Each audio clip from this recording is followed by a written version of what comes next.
están na casa tamén. Moitas grazas por estar aquí.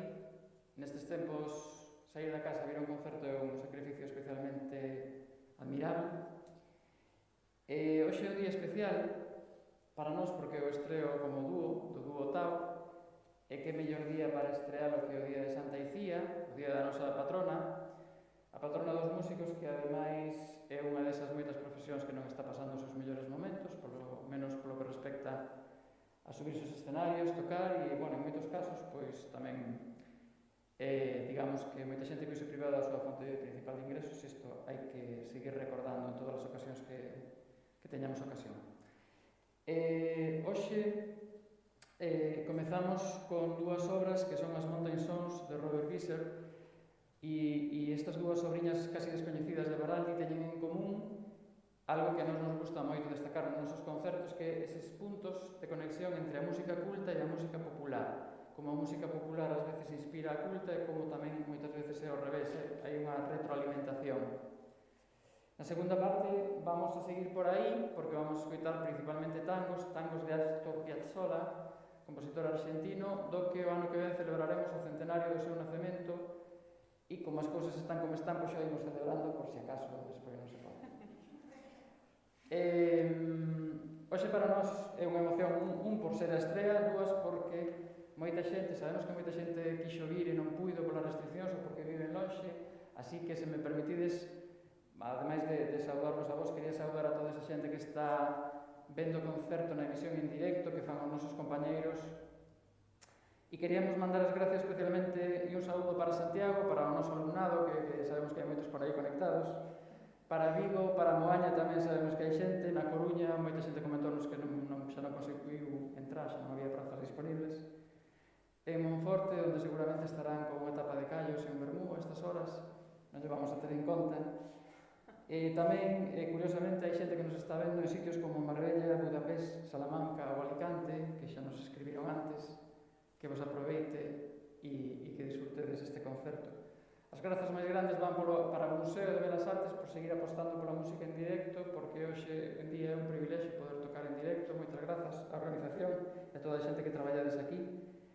E nesta segunda parte deixámosvos entón primeiro con unha melodía moi coñecida de Piazzolla, que é Oblivion, e despois tocaremos a historia do tango. A historia do tango para min é unha obra moi representativa porque Piazzolla colle 4 momentos que son como 4 fotografías da evolución do tango. Unha primeira fotografía a principios do século XX, na que o tango ainda é unha música moi lixeira, moi parecida ao ragtime, é unha música moi vitalista. Despois, un segundo movimento inspirado nos anos 30, onde xa se ve a carga romántica, a carga expresiva, lírica. Despois temos o terceiro movimento, Nightclub 1960, que xa é unha música totalmente virtuosa, unha música con unha enerxía tremenda e tamén moi influenciada xa por certas cuestións formais da música clásica. E o último movimento é o concerto a día de hoxe, ven sendo un pouco como o tango penetrou nas salas de concerto. Como linguaxe do tango xa é un linguaxe universal que penetra nas salas de concerto e se permite incorporar as linguaxes máis vanguardistas, as que eran linguaxes máis vanguardistas nese momento cando se compuxo. Esperemos que disfrutedes o concerto, moitas gracias por vir e esperamos vervos en breve.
Moitas grazas, de verdade, ao violín, Loida Díaz, a guitarra, Xosé Antonio Rodríguez, somos o do Otavo. Gracias.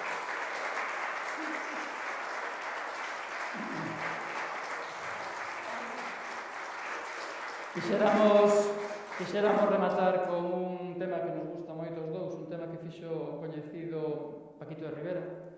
O tema chamase 12 de Coco e o autor é un compositor brasileiro de música tamén popular, improvisada, que se chama Jacobo Dondolin. E ese tema co que vamos a rematar xa é 12 de Coco. Moitas grazas e ata a próxima.